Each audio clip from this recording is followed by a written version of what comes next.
আশহাদু আল্লা ইলাহা ইল্লাল্লাহু ওয়াহদাহু লা শারীকা লাহু ওয়া আশহাদু আন্না মুহাম্মাদান আবদুহু ওয়া রাসূলুহু। আমার আপনার নবী মুহাম্মদুর রাসূলুল্লাহ সাল্লাল্লাহু আলাইহি ওয়াসাল্লামের হাতে নারীদের মধ্য থেকে সর্বপ্রথম যে নারী ইসলাম ধর্ম গ্রহণ করেছেন তিনি হলেন হযরত খাদিজাতুল কুবরা রাদিয়াল্লাহু তাআলা আনহা। এইভাবে নবীজি সাল্লাল্লাহু আলাইহি ওয়াসাল্লাম যখন নবুয়ত প্রাপ্ত হলেন, নবুয়ত প্রাপ্ত হওয়ার পর দ্বীনের দাওয়াত দেওয়া শুরু করলেন।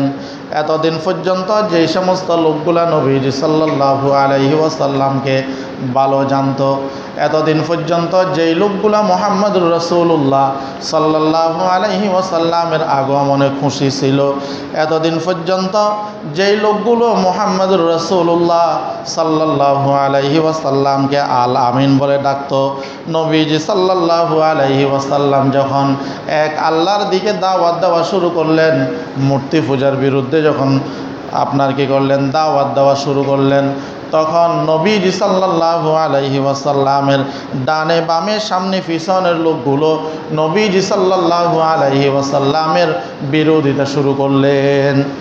কেমন বিরোধিতা শুরু করলেন? নবুয়তের ৭ম বছরে এসে নবীজি সাল্লাল্লাহু আলাইহি ওয়াসাল্লামের পরিবারকে একেবারে একঘর করে ফেললেন। মানে নির্ধারিত একটা সীমানা দিয়ে দিলেন। ওনাদের সাথে কাহারও কথাবার্তা বলা, উঠা বসা করা, চলাফেরা করা, বাজারের বিভিন্ন সামান বিক্রি করা, এক কথায় ওনাদেরকে যেটা আমরা বলি সমাজ থেকে একেবারে বাদ দিয়ে একাচ্ছা করে দিলেন। এইভাবে একদিন 2 দিন নয় 3 বছর পর্যন্ত নবীজি সাল্লাল্লাহু আলাইহি ওয়াসাল্লামকে এক ঘরে রেখে দিলেন। আসসালামু আলাইকুম ওয়া রাহমাতুল্লাহি ওয়া বারাকাতুহু।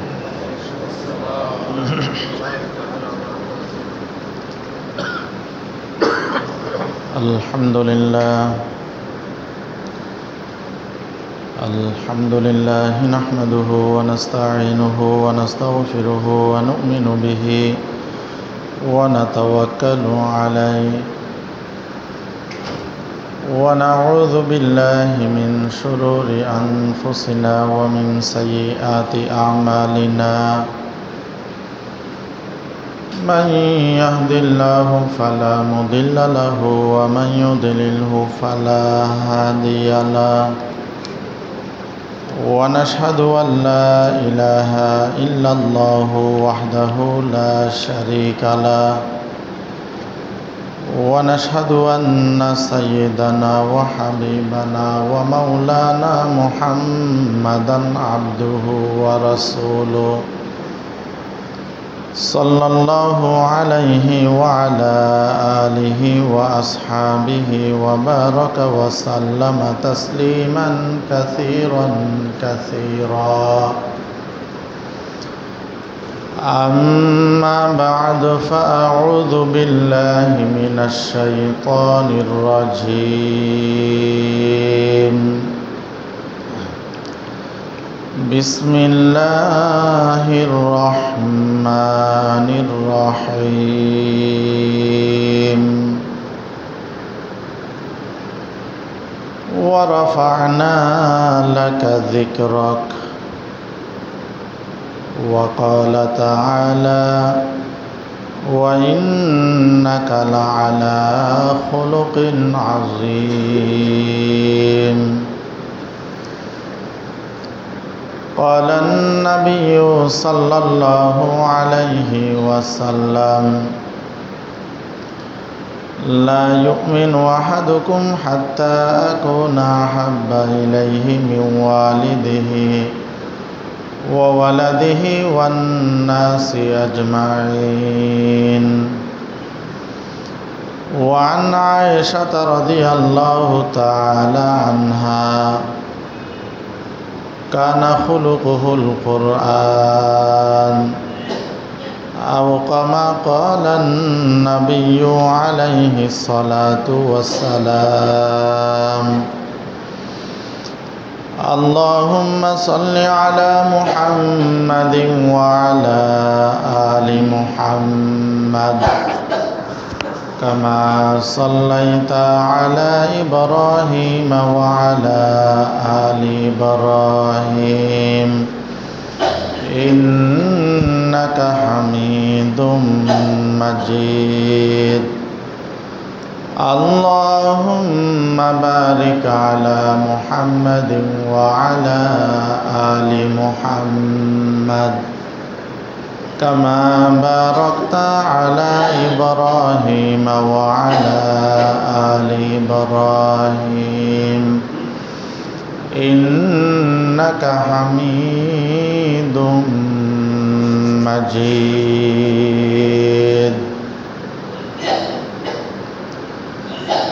আলহামদুলিল্লাহ। মহান রব্বুল আলামিনের দরবারে অসংখ্য অগণিত শুকরিয়া।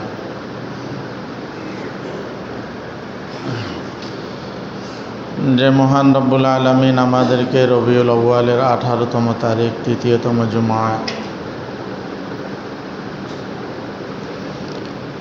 জুমার নামাজ পড়ার উদ্দেশ্যে মসজিদে আসার বসার যার যতটুকু সম্ভব হয়েছে ইবাদত বন্দেগী করার পর প্রতি জুমার নিয়ে সংক্ষিপ্ত সময়ে কিছু কথা বলার নিয়তে, শোনার নিয়তে আল্লাহ রব্বুল আলামিন আমাদেরকে একত্রিত হওয়ার তৌফিক দান করেছে। এই জন্যে মহান রব্বুল আলামিনের দরবারে শুকরিয়া আদায় করি, আলহামদুলিল্লাহ। লক্ষ কোটি দুরূদ ও সালামের হাদিয়া তাজদারে মদিনা সৈয়দুল মুরসালিন ইমামুল আম্বিয়া খাতামুন নবিয়্যিন রহমাতুল্লিল আলামিন শফিউল মুজনবিন সাহেব কাউসার জনাব মুহাম্মদুর রাসূলুল্লাহ সাল্লাল্লাহু আলাইহি ওয়াসাল্লামের উপর। আমি খুতবার শুরুতে কুরআনুল কারীমের সূরা ইনশিরার 4 নম্বর আয়াত এবং সূরা কলমের 4 নম্বর আয়াতে কারিমা তেলাওয়াত করেছি। মুহাম্মদুর রাসূলুল্লাহ সাল্লাল্লাহু আলাইহি ওয়াসাল্লামের অসংখ্য অগণিত হাদিস শরীফ থেকে ছোট্ট 2টি হাদিস শরীফ তেলাওয়াত করেছি। আল্লাহ রব্বুল আলামিন তৌফিক দান করলে কোরআন এবং হাদিসের আলোকে প্রিয় নবী জনাবে মুহাম্মদুর রাসূলুল্লাহ সাল্লাল্লাহু আলাইহি ওয়াসাল্লামের সিরত সম্পর্কে কিছু কথা বলার নিয়ত করেছি। ওয়ামা তৌফিক ইল্লা বিল্লাহ। বিগত জুমাতে আমরা রাসূলুল্লাহ সাল্লাল্লাহু আলাইহি ওয়াসাল্লামের সিরত নিয়ে আলোচনা করেছি। আমার আপনার নবী মুহাম্মদুর রাসূলুল্লাহ সাল্লাল্লাহু আলাইহি ওয়াসাল্লামের বয়স যখন 25 বছর, তখন হযরত খাদিজাতুল কুবরা রাদিয়াল্লাহু তাআলা আনহার ব্যবসায়িক কাজে নিযুক্ত হয়েছে। নবীজি সাল্লাল্লাহু আলাইহি ওয়াসাল্লাম হযরত খাদিজাতুল কুবরা রাদিয়াল্লাহু তাআলা আনহার ব্যবসায়িক প্রতিনিধি হয়ে সিরিয়ায় গমন করেন। আমার আপনার নবী মুহাম্মদুর রাসূলুল্লাহ সাল্লাল্লাহু আলাইহি ওয়াসাল্লামের সফর সঙ্গী ছিলেন হযরত খাদিজা রাদিয়াল্লাহু তাআলা আনহার কৃতদাস, যার নাম হইল মাইসারা। সে নবীজি সাল্লাল্লাহু আলাইহি ওয়াসাল্লামের সাথে সিরিয়ায় গিয়েছিলেন। নবীজি সাল্লাল্লাহু আলাইহি ওয়াসাল্লামের সাথে গিয়ে হযরত খাদিজা রাদিয়াল্লাহু তাআলা আনহার কৃতদাস মাইসারা সে কতিপয় অলৌকিক বিষয় দেখলেন, যেটা দেখে মাইসারার সফর থেকে এসে হযরত খাদিজা রাদিয়াল্লাহু তাআলা আনহাকে বলেন। খাদিজা রাদিয়াল্লাহু তাআলা আনহাকে বলেন, আমরা যখন মক্কা থেকে সিরিয়া যাইতেছি, আমি দেখতে পেলাম আকাশের মেঘ মুহাম্মদুর রাসূলুল্লাহ সাল্লাল্লাহু আলাইহি ওয়াসাল্লামকে ছায়া দিয়েছে। সিরিয়ায় যখন আমরা গেলাম, যাওয়ার পরে একজন খ্রিস্টান ফাদ্রী মুহাম্মদুর রাসূলুল্লাহ সাল্লাল্লাহু আলাইহি ওয়াসাল্লামকে দেখে কিছু ভবিষ্যৎবাণী দিলেন যে এই লোকটা আখেরি জামানার পয়গম্বর হবে, ইনি শেষ নবী হবেন, ইত্যাদি ইত্যাদি নবীজি সাল্লাল্লাহু আলাইহি ওয়াসাল্লাম সম্পর্কে কিছু তথ্য প্রকাশ করলেন। এবং হযরত খাদিজাতুল কুবরা রাদিয়াল্লাহু তাআলা আনহার ব্যবসায় অন্যান্য সময় যেমন লাভ হইত, মুহাম্মদুর রাসূলুল্লাহ সাল্লাল্লাহু আলাইহি ওয়াসাল্লাম যখন প্রতিনিধি হয়ে সিরিয়া গেলেন, খাদিজা রাদিয়াল্লাহু তাআলা আনহার ব্যবসায় আগের চাইতে দ্বিগুণ লাভবান হলেন। এই বিষয়গুলো যখন খাদিজাতুল কুবরা রাদিয়াল্লাহু তাআলা আনহার কৃতদাস খাদিজা রাদিয়াল্লাহু তাআলা আনহাকে বললেন, তখন খাদিজাতুল কুবরা রাদিয়াল্লাহু তাআলা আনহা ওয়ারাকা ইবনে নৌফেল এবং তার আরেক বান্ধবী যার নাম হইল নাফিসা বিনতে মুনাব্বিহ, এই দুইজনের সাথে পরামর্শ করলেন যে যুবককে আমি আমার ব্যবসার কাজে নিযুক্ত করলাম, আমার প্রতিনিধি বানিয়ে যে লোকটাকে আমি সিরিয়াতে পাঠাইলাম, এই লোকটার সততা, এই লোকটার আদর্শ, এই লোকটার ভবিষ্যৎ বিভিন্ন বিষয়ে আমি অবগত হয়ে আমার পক্ষ থেকে আমি তাকে বিবাহের প্রস্তাব দিতে চাই। ওয়ারাকা ইবনে নৌফেল এবং নাফিসা বিনতে মুনাব্বিহ এই দুইজনের সাথে পরামর্শ করে হামজা ইবনে আব্দুল মুত্তালিবের কাছে বিবাহের প্রয়োজন পাঠানোর পরে উভয় পরিবারের মধ্যে কথাবার্তার মাধ্যমে হযরত খাদিজাতুল কুবরা রাদিয়াল্লাহু তাআলা আনহার সাথে মুহাম্মদুর রাসূলুল্লাহ সাল্লাল্লাহু আলাইহি ওয়াসাল্লামের বিবাহ বন্ধনে আবদ্ধ হয়। যেই সময় আমার আপনার নবী মুহাম্মদুর রাসূলুল্লাহ সাল্লাল্লাহু আলাইহি ওয়াসাল্লামের বয়স ছিলেন 25 আর হযরত খাদিজার বয়স ছিল 40 বছর। সিরিয়া থেকে আসার 2 মাস পরে ওনাদের বিবাহ হয়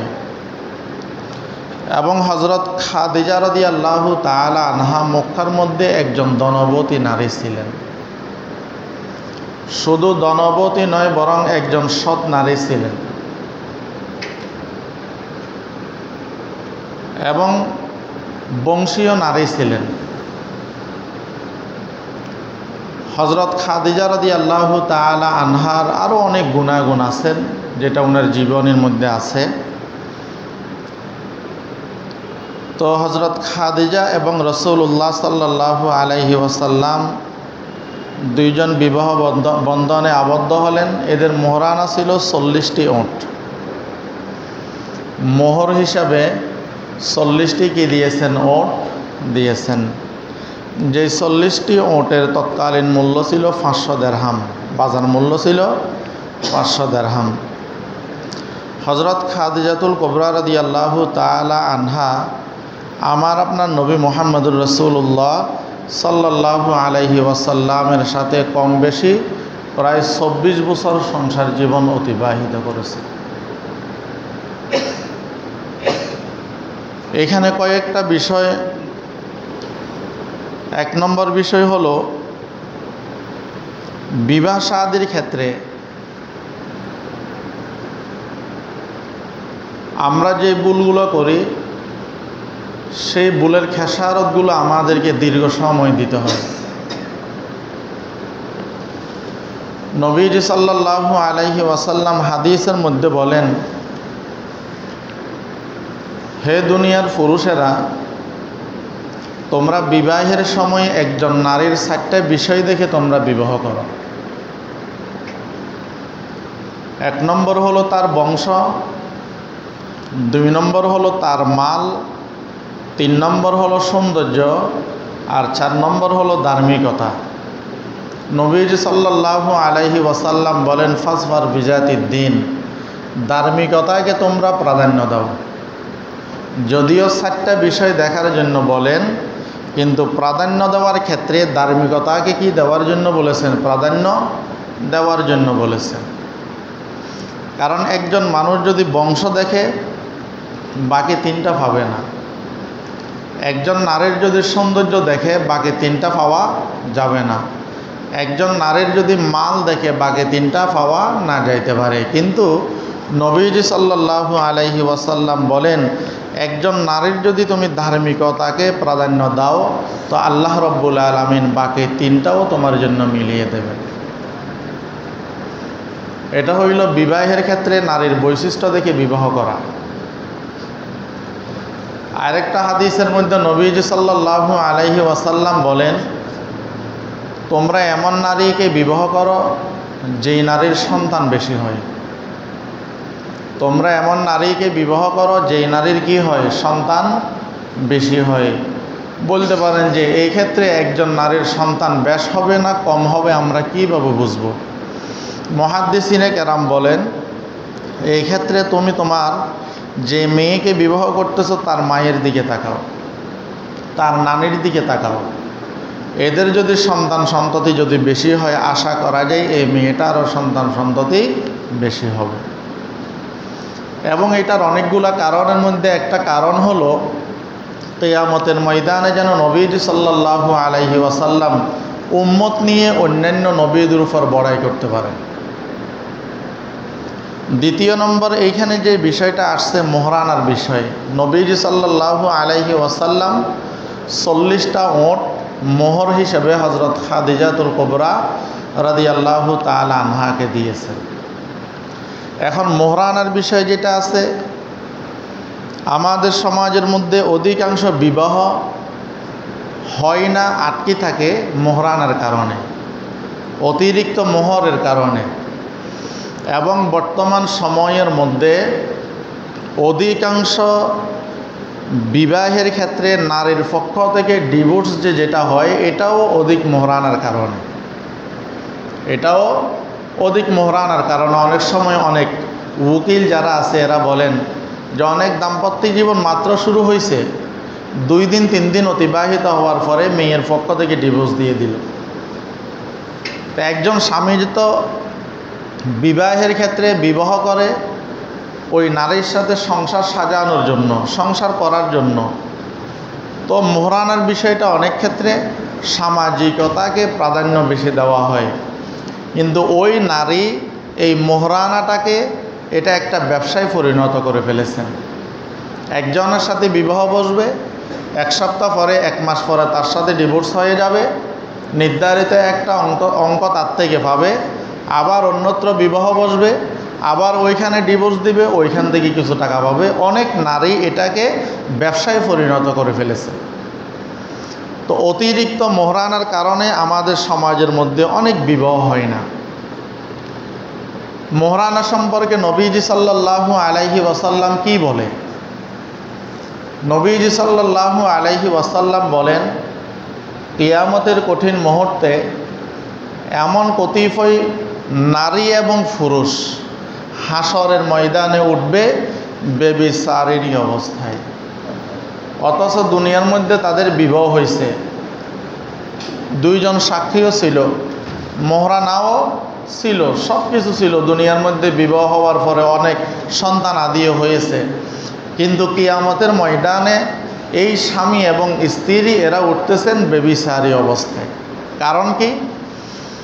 নবীজি সাল্লাল্লাহু আলাইহি ওয়াসাল্লাম বলেন, এদের বিবাহের মধ্যে মোহরানা ধার্য করা হয়েছিল, কিন্তু মোহরানাগুলা দেওয়ার ক্ষেত্রে এদের মধ্যে কোনো চিন্তা চেতনা ছিল না। শুধুমাত্র সমাজের সৌন্দর্য রক্ষার জন্য, সামাজিকতা রক্ষার জন্য,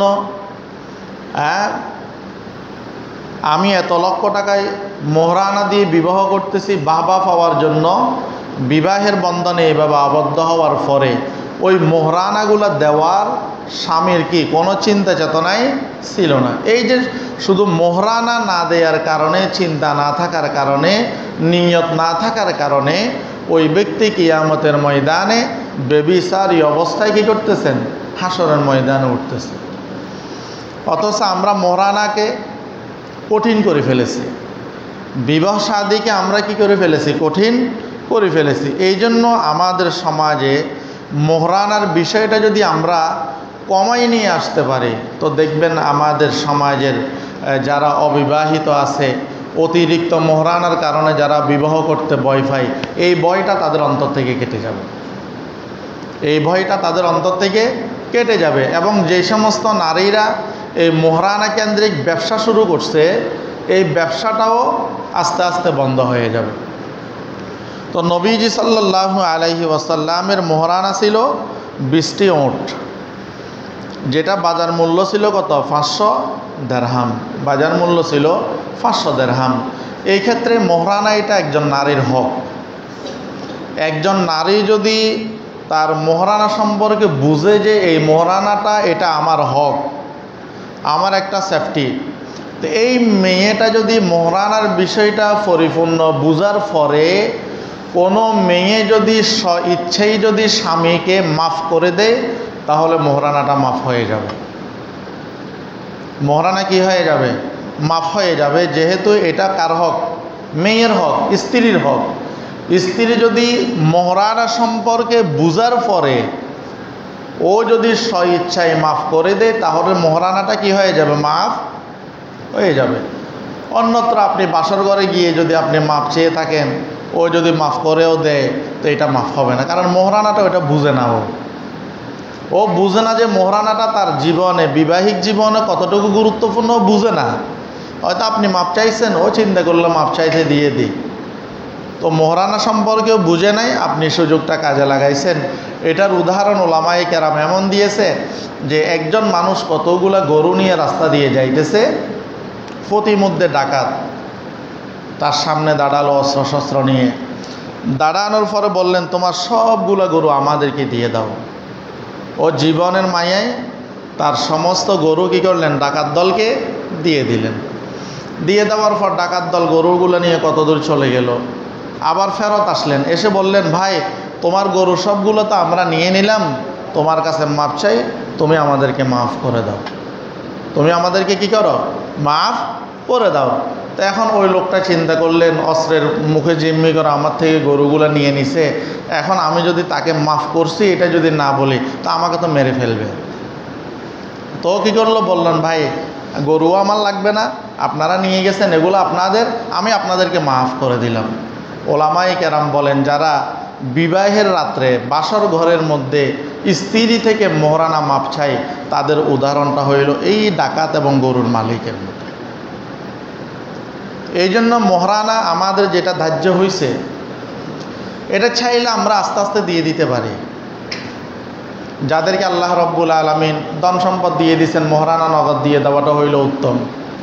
একজন নারী যদি বলে আমার মোহরানা যতক্ষণ দিবে না, ততক্ষণ পর্যন্ত বিছানায় আমার পাশে তোমার জায়গাও হবে না, চাইলে একজন নারী চাইতে পারবে, এটা তার অধিকার, তার হক, এটা তার হক। তো এখন আল্লাহ তাআলা আপনাকে সম্পদ দিয়েছেন, তো আপনি মোহরানার বিনিময়ে আপনার স্ত্রীর নামে কিছু জায়গা লিখে দেন। অথবা সম্পত্তি নেই, আপনি অল্প রুজি, এই ক্ষেত্রে আপনার স্ত্রীকে আপনি যদি মাসে একটা শাড়ি দেন, অথবা 2 মাসে একটা শাড়ি দেন, অথবা 3 মাসে একটা শাড়ি দেন, কথার কথা বছরে আপনি আপনার স্ত্রীকে 4টা শাড়ি দেন, অথবা 4টা 3 পিস দেন, বা আনুষঙ্গিক আরও যেটা দেন, এর বাহিরে আপনি আপনার স্ত্রীকে শাড়ি, 3 পিস, স্বর্ণ অলংকার এটা দিয়ে যদি বলেন যে এটা তুমি তোমার প্রাপ্য থেকে অতিরিক্ত আমি তোমাকে দিচ্ছি, এবং এটা আমি আমার মোহরানা থেকে তোমাকে দিচ্ছি, আপনি একটা সম্ভাব্য হিসাব করলেন যে আমি আমার স্ত্রীকে এই বছর অতিরিক্ত এত টাকার বেশি আমি আমার স্ত্রীকে সামান দিলাম, পোশাক দিলাম। তো এইভাবে হিসাব করে করে আপনি অল্প, এবং এটাও তাকে বলতে হবে যে আমি যে তোমাকে এটা আমার মোহরানার পক্ষ থেকে দিচ্ছি। তা আপনি চাইলে এইভাবেও মোহরানা আদায় করতে পারেন। মোটামুটি কথা হইল মোহরানা দেওয়ার নিয়ত থাকতে হবে, এবং অতিরিক্ত মোহরানার মাধ্যমে সমাজের মধ্যে যে বিবাহ শাদীকে আমরা কঠিন করে ফেলতেছি, এই পথ থেকে আমাদেরকে বের হয়ে আসতে হবে। আল্লাহ তাআলা আমাদের সবাইকে তৌফিক দান করুক। তো হযরত খাদিজাতুল কুবরা রাদিয়াল্লাহু তাআলা আনহা মক্কার ধনবতী একজন নারী, সম্মানিত একজন নারী। হাদিসের মধ্যে আসতে নবীজি সাল্লাল্লাহু আলাইহি ওয়াসাল্লাম বলেন, নারীদের মধ্যে সর্বশ্রেষ্ঠ নারী হইল 4 জন। নারীদের মধ্যে সর্বশ্রেষ্ঠ নারী হইল কয়জন? 4 জন। তন্মধ্য হতে একজন হলো হযরত খাদিজাতুল কুবরা রাদিয়াল্লাহু তাআলা আনহা। দ্বিতীয় হইলেন হযরত মরিয়ম বিনতে ইমরান রাদিয়াল্লাহু তাআলা আনহা। তৃতীয় জন হলেন হযরত ফাতেমা বিনতে মুহাম্মদ সাল্লাল্লাহু আলাইহি ওয়াসাল্লাম। আর চতুর্থ জন হলেন ফেরাউনের স্ত্রী হযরত আসিয়া। তাহলে পৃথিবীর মধ্যে সমস্ত নারীরাই তো সম্মানিত, সমস্ত নারীরাই কি?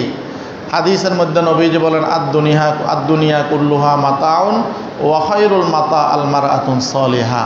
পৃথিবীর মধ্যে যাহা কিছু সম্পত্তি আছে, এই সম্পত্তির মধ্যে সবচাইতে দামি সম্পদ হইল নেককার স্ত্রী।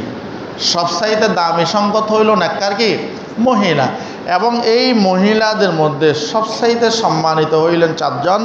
একজন হযরত খাদিজা রাদিয়াল্লাহু তাআলা আনহা, আরেকজন হলো হযরত মারিয়াম আলাইহিস সালাম, আরেকজন হলো হযরত ফাতেমা রাদিয়াল্লাহু তাআলা আনহা, আরেকজন হলো হযরত আসিয়া রাদিয়াল্লাহু তাআলা আনহা।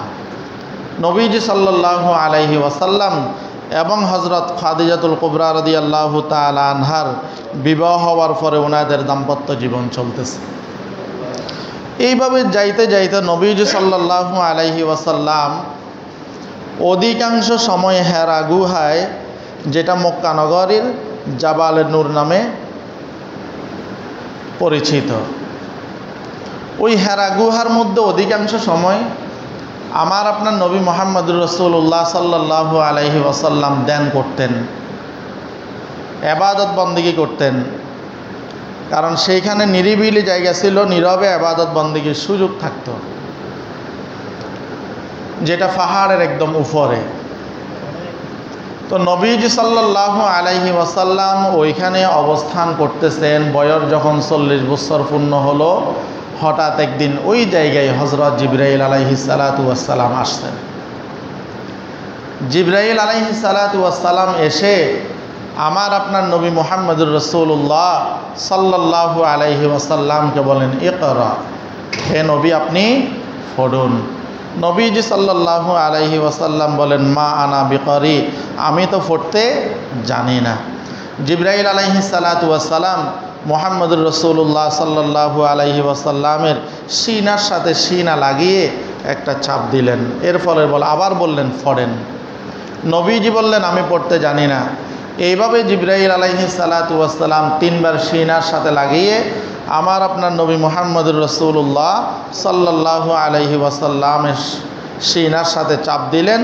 তৃতীয়বার, চতুর্থবার বললেন, ইকরা বিসমি রাব্বিকাল্লাযী খলাক, খলাকাল ইনসানা মিন আলাক, ইকরা ওয়া রাব্বুকাল আকরাম আল্লাযী আল্লামা বিল কলম।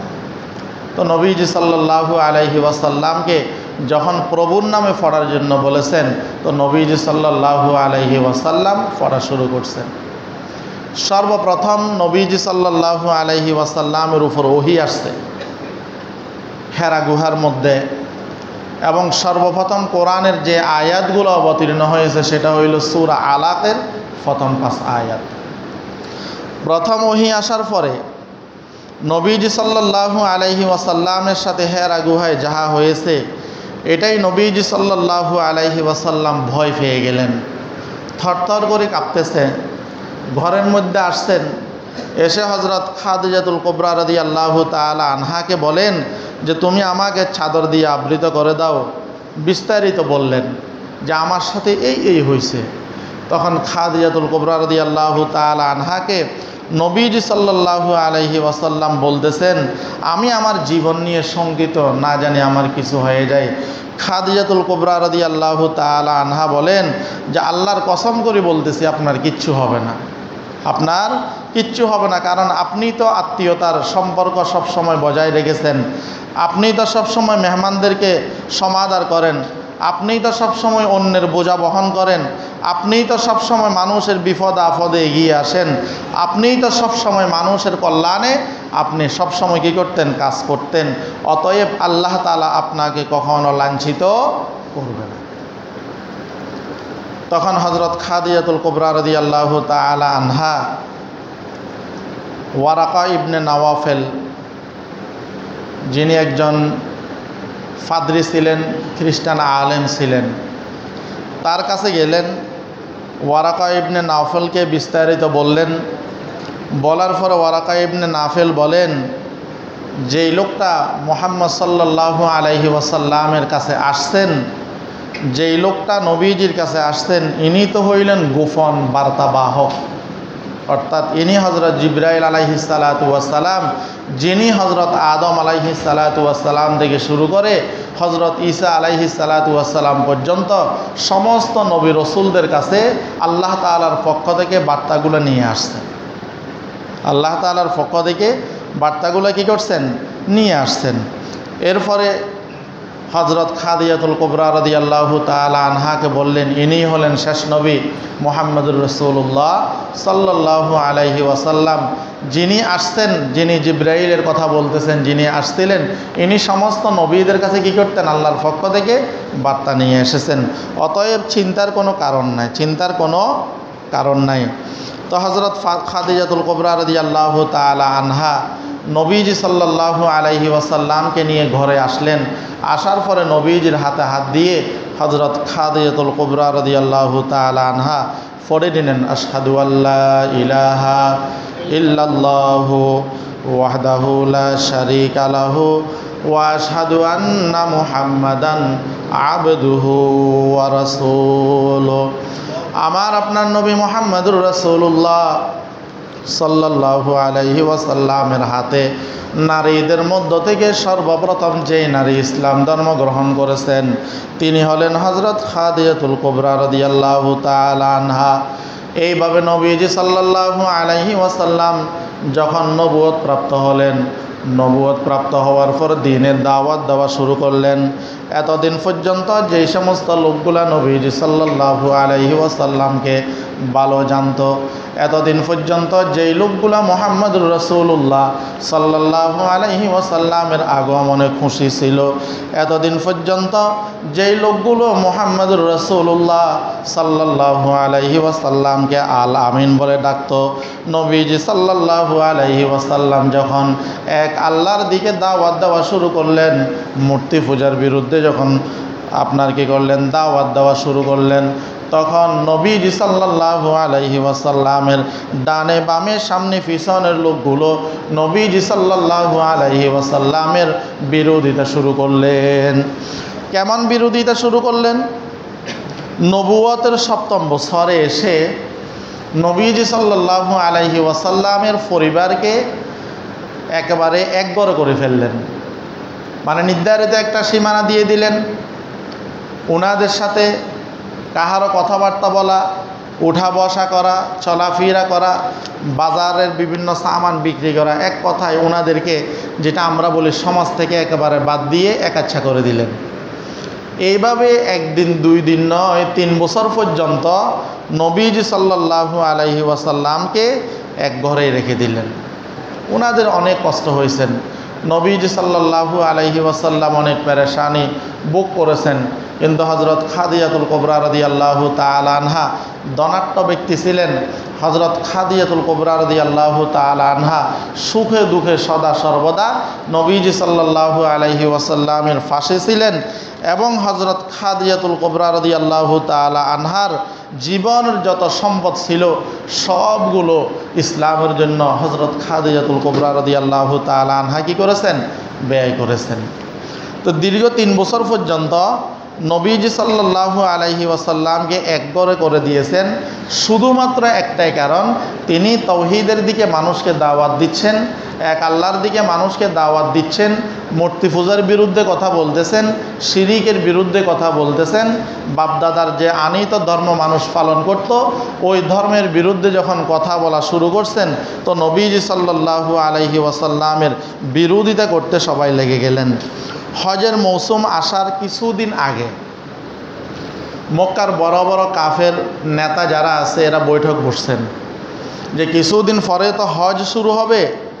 এখন হজ যখন শুরু হবে ওই সময় তো বিভিন্ন দেশ থেকে মানুষগুলো মক্কাতে আসবে। ওই সময় তো বিভিন্ন দেশ থেকে মানুষগুলো কোথায় আসবে? মক্কাতে আসবে। আর মানুষগুলোকে যদি মুহাম্মদুর রাসূলুল্লাহ সাল্লাল্লাহু আলাইহি ওয়াসাল্লামের সাথে মিশতে দেওয়া হয় তো মুহাম্মদ যে ধর্মের দাওয়াত দিচ্ছে এই ধর্মের দাওয়াত তো দেশ বিদেশে ছড়িয়ে যাবে।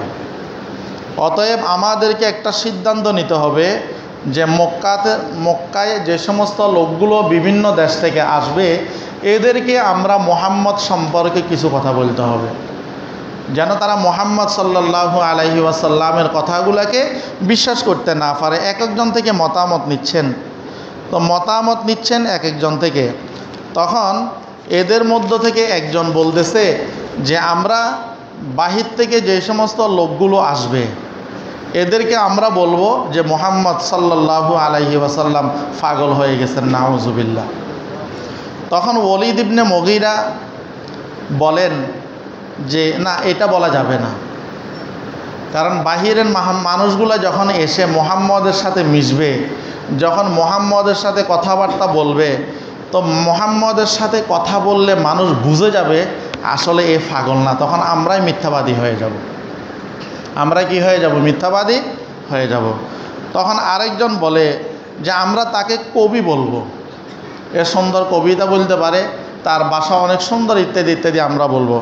তখন ওলীদ ইবনে মুগীরা বলেন না, এটাও বলা যাবে না, এটা বললেও আমরা ধরা খেয়ে যাব, আমরা বিদেশি মেহমানদের কাছে, হজে আগত লোকদের কাছে আমরা মিথ্যাবাদী সাব্যস্ত হয়ে যাব।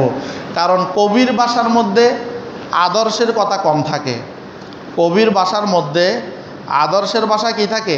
কম থাকে।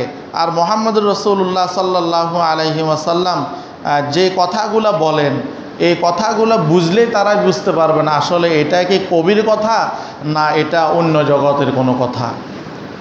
আরেকজন বলেন যে তাহলে ঠিক আছে, আমরা মানুষদেরকে বলবো মুহাম্মদ একজন জাদুকর, মুহাম্মদ একজন জাদুকর। তখন ওলীদ ইবনে মুগীরা বলেন জাদু তো আমরাও বলি, আমরাও করি, জাদুর মধ্যে ছোটোখাটো কিছু মন্ত্রতন্ত্র আছে, এগুলা বুঝলে, এগুলা শুনলে মানুষ বুঝতে পারবে এটা জাদু। কিন্তু মুহাম্মদ যে কথাগুলো বলে, মুহাম্মদ যে দ্বীনের কথা বলে, মুহাম্মদ যে আল্লাহর কথা বলে, এগুলা বললে তারা বুঝতে পারবে আসলে এগুলা কোনো জাদুকরের কথা না। এইভাবে নবীজি সাল্লাল্লাহু আলাইহি ওয়াসাল্লামের দ্বীন প্রচার থেকে মানুষকে বিমুখ করার জন্য আরবের বড় বড় লিডার নেতা যারা ছিল এরা কি করছেন? অনেক পদক্ষেপ নিয়েছেন, কোনোটাই কাজে আসে নাই। সর্বশেষ আমরা জানি মুহাম্মদুর রাসূলুল্লাহ সাল্লাল্লাহু আলাইহি ওয়াসাল্লামের দাওয়াতি মিশনকে বন্ধ করার জন্য, দাওয়াতি মিশনকে বন্ধ করার জন্য সিদ্ধান্ত নিল এই লোকটাকে হত্যা করা হবে, নাউজুবিল্লাহ। এই লোকটাকে কি করা হবে? হত্যা করা হবে। ঘোষণা দিল যে মুহাম্মদের কল্লা তার শরীর থেকে আলাদা করতে পারবে তাকে এতগুলো ওট পুরস্কার দেওয়া হবে। যে ঘটনার প্রেক্ষাপটে হযরত ওমর রাদিয়াল্লাহু তাআলা আনহু ইসলাম ধর্ম গ্রহণ করেছেন। তো এক কথায় নবীজি সাল্লাল্লাহু আলাইহি ওয়াসাল্লাম নবুয়ত প্রাপ্ত হওয়ার পরে দ্বীনের দাওয়াত দেওয়া যখন শুরু করছেন তখন নবীজি সাল্লাল্লাহু আলাইহি ওয়াসাল্লামকে কখনো পাগল বলা শুরু করলেন, কখনো কবি বলা শুরু করলেন, কখনো জাদুঘর বলা শুরু করলেন। এক এক সময় এক একটা মন্তব্যের মাধ্যমে তারা সর্বোচ্চ চেষ্টা করেছিলেন মুহাম্মদি দাওয়াতি মিশনকে যেন দমিয়ে দেওয়া যায়। কিন্তু আল্লাহ রব্বুল আলামিন যেই মিশনকে উপরে তুলতে চান পৃথিবীর কোনো শক্তি নেই সেটাকে দমন করার শক্তি পৃথিবীর কাহারও আছে? নাই। এইভাবে নবীজি সাল্লাল্লাহু আলাইহি ওয়াসাল্লাম দ্বীনের দাওয়াত দেওয়া শুরু করলেন। এরপরে নবীজি সাল্লাল্লাহু আলাইহি ওয়াসাল্লামের দুশ্মন এবং দোস্ত আস্তে আস্তে বাড়াও শুরু করলেন। কারা নবীজির দুশ্মন ছিল, কারা নবীজির বন্ধু ছিল, দাওয়াত যখন শুরু করছেন তখন আস্তে আস্তে প্রকাশ শুরু হয়ে গেল। এই যে অনেক সময় আমরা যখন দ্বীনি কোনো কাজে বের হই তখন বোঝা যায় ইসলামকে কে মোহাব্বত করে, ইসলামকে কে ঘৃণা করে। এটা অনেক সময় অনিচ্ছা সত্ত্বেও স্পষ্ট হয়ে যায়। আপনি যখন কোনো একটা বিষয় নিয়ে যখন আপনি নামবেন তো দেখা যাবে আপনার বিরোধী যারা আছে ওনারা আপনাকে নিয়ে কটূক্তি করবে। আসলে ওনারা আপনাকে নিয়ে কটূক্তি নয়, বরং আপনি যে ইসলামের দাওয়াত দিতেছেন, আপনি যে ইসলাম প্রতিষ্ঠিত করার জন্য চাইতেছেন, সেটার বিরোধিতা তারা যদিও পরোক্ষভাবে করে, কিন্তু এটা বোঝা যাইতেছে, এটা বোঝা যাইতেছে। এই জন্য নবীজি সাল্লাল্লাহু আলাইহি ওয়াসাল্লাম আসছেন, আল্লাহ তাআলা ফাটাইছেন, উদ্দেশ্য হইল একটা ফতবুলা মানুষকে ফতের দিশা দেওয়া, ফতবুলা মানুষকে ফতের দিশা দেওয়া। নবীজি সাল্লাল্লাহু আলাইহি ওয়াসাল্লাম আসছেন, রবিউল আউয়াল মাসের মধ্যে 2-4টা মাহফিল করলাম, বিরিয়ানি ফাঁকাইলাম, জিলাপি খাইলাম, এতটুকুর মধ্যে নবীজির ভালোবাসা প্রেম শেষ, এমনটা নয়, এমনটা নয়। বরং নবীজি সাল্লাল্লাহু আলাইহি ওয়াসাল্লাম যে আদর্শ আমাদেরকে দিয়ে গেছেন, সে আদর্শ ব্যক্তিগত জীবন থেকে শুরু করে সর্বক্ষেত্রে প্রতিষ্ঠিত করার জন্য আমাদের চেষ্টা অব্যাহত রাখা। আল্লাহ তাআলা আমাদের সবাইকে তৌফিক দান করুক। এবং আরেকটা বিষয় হইল ভাই, আমরা তো নবীজির অনেক বিষয় আলোচনা করি, নবীজির জীবনে আলোচনা করি, সিরত আলোচনা করি, মিলাদ আলোচনা করি, আরও বিভিন্ন বিষয় আলোচনা করি, কিন্তু আমাদের মধ্যে নামাজের প্রতি আগ্রহ আগে যেমন এখনও তেমন কোনো পরিবর্তন নাই, কোনো পরিবর্তন নাই। তা আমরা নবীজি সাল্লাল্লাহু আলাইহি ওয়াসাল্লামকে মহাব্বত করি, ভালোবাসি, এটা বললে কি হবে? বরং এই ভালোবাসাটা কাজের মাধ্যমে আমাদেরকে কি করতে হবে? প্রমাণ করতে হবে। ঈমান হইল 3 জিনিসের নাম। ঈমান হইল কয় জিনিসের নাম? 3 জিনিসের নাম। মুখে স্বীকার করা, অন্তরে বিশ্বাস করা, কাজের মাধ্যমে প্রমাণ করা। ঈমান হইল 3 জিনিসের নাম। ইকরার বিল লিসান, তাসদীক বিল জানান, এরপরে কাজের মাধ্যমে আমি মুখে এবং অন্তরে যেটা স্বীকার করলাম, বিশ্বাস করলাম, সেটা কাজের মাধ্যমে কি করা? প্রমাণ করা। কই আমরা তো মুখে স্বীকার করতেছি আল্লাহর উপর ঈমান আনলাম, অন্তরে বিশ্বাসও করতেছি আল্লাহর উপর ঈমান আনলাম, কিন্তু কাজের মাধ্যমে তো আমরা সেটা প্রকাশ করতেছি না। নামাজের মাধ্যমে তো আমরা প্রকাশ করতেছি না যে আমরা আল্লাহকে বিশ্বাস করি, আমরা আল্লাহর উপর ঈমান আনলাম। এই জন্য ভাই আমাদের দিনই যে সমস্ত কাজগুলোর মধ্যে আমাদের মধ্যে দুর্বলতা আছে, এই দুর্বলতাগুলো আমাদের দূর করা দরকার। 5 ওয়াক্ত নামাজ আমাদেরকে জামাতের সহিত আদায় করা দরকার। নবীজিকে প্রশ্ন করছেন উত্তম আমল কি? নবীজি বলেন আসসালাতু আলা ওয়াক্তিহা, নামাজকে তার সময় মতো আদায় করা। আমরা আলহামদুলিল্লাহ জোহরের নামাজও পড়ি, আসরের নামাজের মধ্যেও মোটামুটি মুসল্লি থাকে, মাগরিবের মধ্যেও মোটামুটি আরও মুসল্লি বেশ থাকে, এশারের মধ্যে আরও একটু বেশ থাকে, কিন্তু ফজরের সময় আসলে তখন আমরা 4 ভাগের 1 ভাগে চলে আসি। অথচ ফজরের নামাজটা অন্যান্য নামাজের মধ্যে গুরুত্বপূর্ণ একটা নামাজ। নবীজি বলেন যে ফজরের নামাজ পড়ে ঘর থেকে বের হলো, সে ইসলামের জান্ডা নিয়ে ঘর থেকে বের হলো। যে ফজরের নামাজ ছাড়া ঘর থেকে বের হলো, সে শয়তানের জান্ডা নিয়ে ঘর থেকে বের হলো। এবং নবীজি সাল্লাল্লাহু আলাইহি ওয়াসাল্লাম আরও বলেন যে ফজরের নামাজ যে ব্যক্তি আদায় করবে, ওই ব্যক্তি আল্লাহ তাআলার জিম্মায় চলে যাবে। যে ব্যক্তি ফজরের নামাজ আদায় করবে, মুনাফিকের লিস্টি থেকে ওই ব্যক্তির নাম বাদ পড়ে যাবে। অথচ ফজরের নামাজের ক্ষেত্রে আমাদের মধ্যে উদাসীনতা। আমরা যে যতক্ষণে ঘুমাই অন্তত ফজরের নামাজটা পড়ি, জামাতের সহিত আদায় করি, এরপর মন চাইলে আপনি সূরা ইয়াসিন পড়ে আপনি ঘুমান, আপত্তি তো নাই। অন্তত নামাজটা আমরা সময় মতো আদায় করি। আল্লাহ তাআলা আমাদের সবাইকে তৌফিক দান করুক, আমিন। আমরা যারা কবলা জুমা পড়ি নাই, সারিগাত কবলা